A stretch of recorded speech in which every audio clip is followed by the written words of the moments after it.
বিষয়টা হচ্ছে কি, পার্থ সিংহ তো আমাদের গ্রামেরই, ও আমাদের পাশের বাড়িরই। ও বলেছিল আমাকে যে এরকম ভালো একটা কাজের সুযোগ আছে ভালো, তাহলে তুমি যদি কাজটা করতে ইচ্ছুক তো আমাকে বলো। তাই আমি বললাম না, বেকার ছেলে তো, তাহলে ভালো কাজ, তাহলে সহমত হলাম।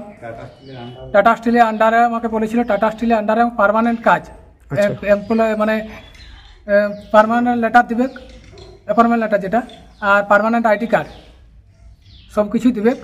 তারপরে আমাকে বলেছিল 60 থেকে 70 হাজার টাকা লাগবে। আচ্ছা। তারপরে আমি ধার করে ধাপে ধাপে ওদেরকে আমি টাকা দিই। 60 থেকে 70টা, সেটা 1,40,000 যেই দাঁড়ায় আমার। আমি নগদ দিয়ে ওদের। কাকে টাকা দিয়েছিলেন? সৌমেন সিংহ মাহাতো, পার্থ সিংহ মাহাতোকে ধাপে ধাপে টাকা দিয়ে ওদেরকে ধার করি।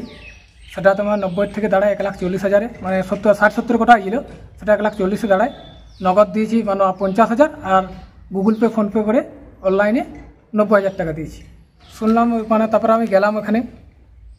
তারপরে আমাকে ইউনাইটেড এয়ার এক্সপ্রেস আমাকে জয়েনিং করায় ওখানে। তারপরে 10 দিন আমাকে কাজ দেয়।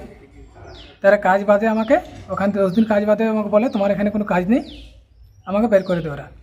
তারপরে আমি জানলাম যে আমার পুরো আমাকে যে সার্টিফিকেট বানিয়ে দেওয়ার কথা হয়েছিল পুরোটাই ভুয়ো। ডিপ্লোমা আর এক্সপিরিয়েন্স সার্টিফিকেট, এগুলো পুরোটাই আমাকে ভুয়ো সার্টিফিকেট দিয়েছিল। আমি ওদেরকে বললাম যে আমাকে এরকমভাবে কেন ঠকানো হলো।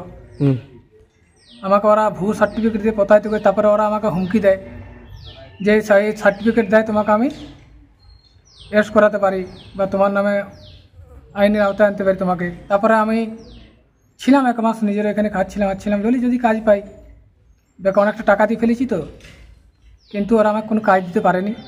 তারপরে ওদের সাথে কথা বললাম যে আমার টাকা ফেরত দাও, আমি যা দিয়েছি। ওরা বললো আমি কোনো টাকা ফেরত দেওয়া যাবে না। আচ্ছা। আমাকে শুধু ওরা হুমকি দিচ্ছিল। এবারে অ্যাটেম্প টু মার্ডারের তো হুমকি দিয়েছে। আমিও বেকার ছেলে, তাহলে বিশ্বাস করেছিলাম, ভেবেছিলাম হয়তো। শেষে থানার দ্বারস্থ হলেন নাকি? শেষে থানার দ্বারস্থ হলাম। আচ্ছা। আমি চাইছি ওদেরকে আইনের আওতায় আনা হোক, ওদের শাস্তি হোক, যেমন আর কোনো লোক এরকম ভাবে না প্রতারিত হয়। কি নাম আপনার? আমার নাম পিজু সিনহা মাহাতো।